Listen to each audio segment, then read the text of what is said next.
Welcome to Health, Wellbeing and Lifestyle, where experts in the field inform, educate and inspire the community to be healthier, more balanced and live the lifestyle they love. Our first guest today, Michele Wolff, is a naturopath, author and lecturer, and the topic we'll be discussing is constipation and other digestive health issues. Welcome, Michele. Thank you, Megan. So, Michele, constipation is a very common problem. Could you describe the cause of constipation? Yeah, sure. There are several causes which are lifestyle causes because of the modern day lifestyle. The number one cause is a lack of water. So if you are somebody that has a very active lifestyle and you perspire a lot or you go in saunas, you're going to need more water than someone else. But the amount of water you need is also based on your body weight. It's also based on how much salt you have in your diet as well. But on average, if you times your body weight in kilograms by 33, you'll get the amount of mils of water that you should have. And best to have that water warm rather than cold. It hydrates better. So that would be the number one. The second would be lack of fibre in the diet. So a lot of us have junk food, more white products in the diet, more refined food, white rice rather than brown rice, and so on. So increasing your fibre through whole foods, so that would be more green leafy vegetables, whole grains like brown rice, quinoa, buckwheat. If you're someone that tolerates wheat, brown bread rather than white bread.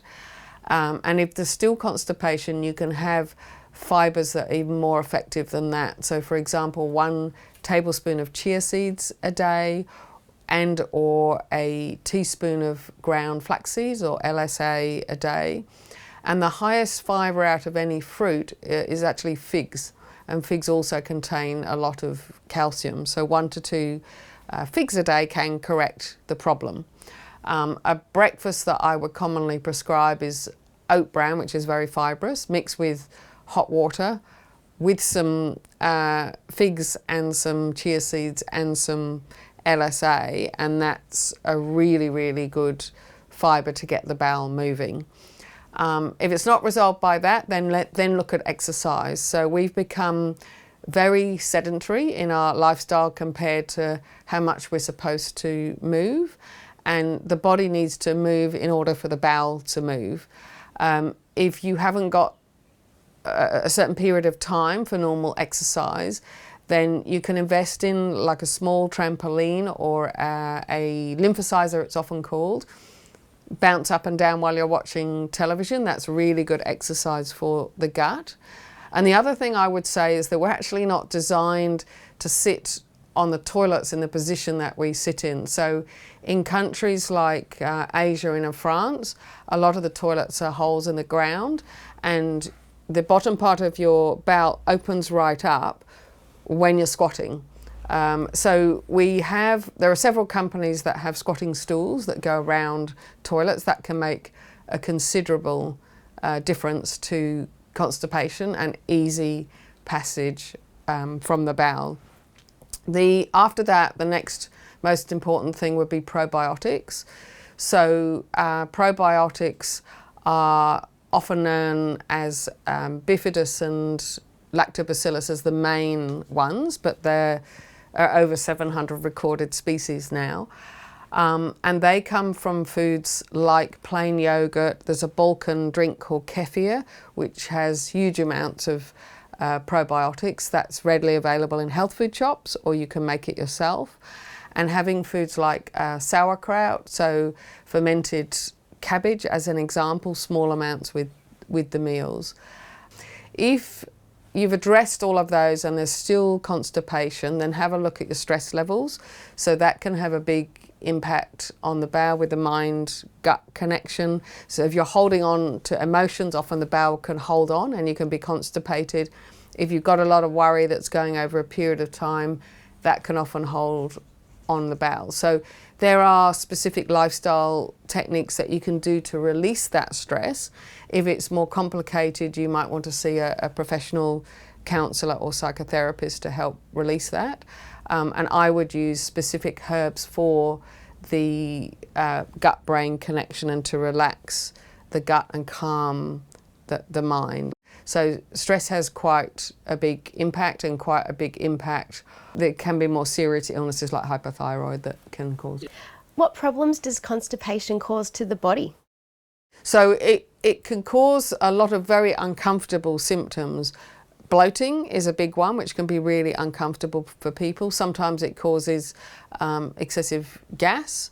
It causes a sluggishness, particularly in the brain, from the endotoxins going around in the body and the body just not being cleared, and the pressure on the body.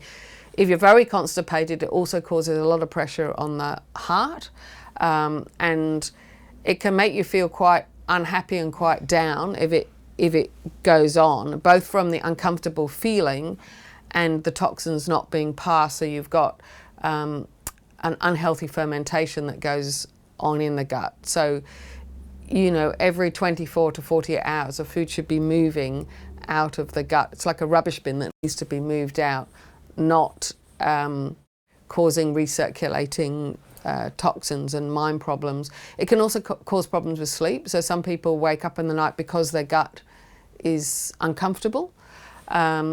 With some people, it can cause swollen glands because the fluids are just not moving through the body.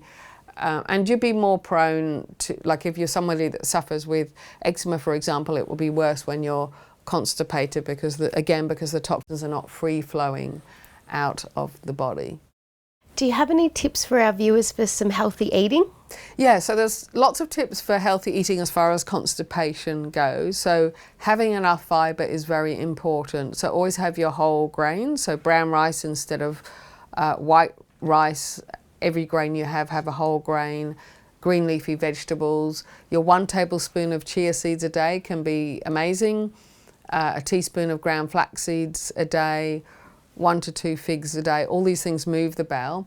And then have something in the diet that's got some culture in it that helps those good probiotics and those good prebiotics.